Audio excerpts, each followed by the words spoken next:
पूर्वी उत्तर प्रदेश, बिहार और झारखंड से दिल्ली में बसे लोगों ने देश की राजधानी में एक अलग पहचान बनाई है। ये पूर्वांचली वोटर दिल्ली की राजनीति में काफी दखल रखता है। दिल्ली की करीब 29 सीटों पर निर्णायक भूमिका निभाता है और यही वजह है कि हर दल इस वोट बैंक को साध कर रखना चाहता है।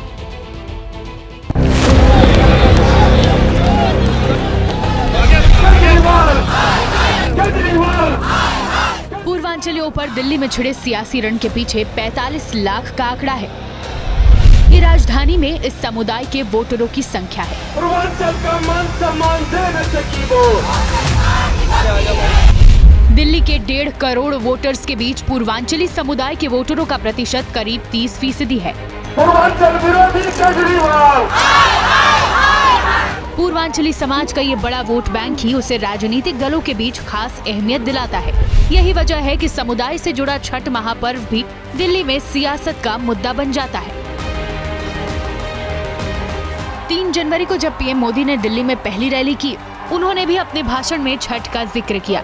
तब आम आदमी पार्टी ने भी उनके इस बयान को पूर्वांचलियों से जोड़कर देखा। ये स्वाभिमान फ्लैट के लाभार्थियों से बात कर रहा था यहाँ आने से पहले, तो ज्यादातर वो इस उत्तरी क्षेत्र के रहने वाले थे। तो मैंने उनको पूछा छठ पूजा कैसी रही, सर पे हाथ फोड़ के कह रहे थे, साहब यमुना जी का हाल इतना खराब हुआ, अब हम तो छठ पूजा क्या करें, इलाके में ऐसा छोटा मोटा करके हम माँ की क्षमा मांग लेते हैं।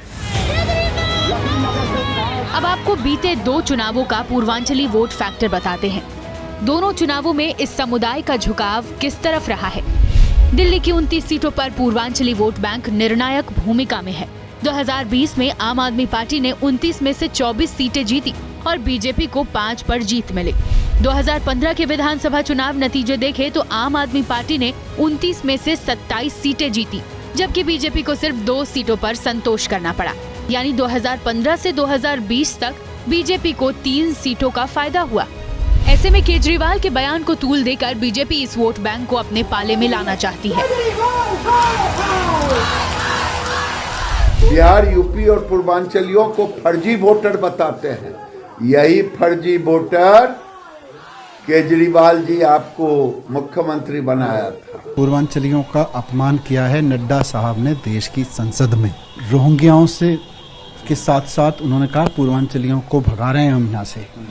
नड्डा साहब को माफी मांगनी चाहिए। और फिर जब हम कहते हैं कि ये फर्जी वोट बनवा रहे हैं तो हमारे ऊपर कहते हैं। दिल्ली में रहने वाले हमारे यूपी, बिहार, पूर्वांचल के भाइयों का नाम कटवाया जा रहा है और उसको भारतीय जनता पार्टी के राष्ट्रीय अध्यक्ष जेपी नड्डा जी ने रोहिंग्या कहा, बांग्लादेशी कहा, घुसपैठिया कहा। मैंने नाम भी पढ़ा, उसकी लड़ाई लड़ी तो वहां नहीं रुके।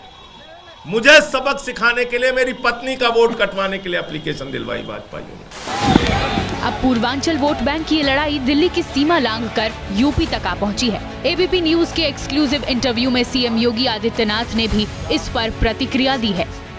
दिल्ली पर जितना अधिकार अरविंद केजरीवाल का है, उतना ही अधिकार उत्तर प्रदेश, बिहार या देश के किसी भी कोने से आए हुए श्रद्धालुओं का अधिकार दिल्ली पर है।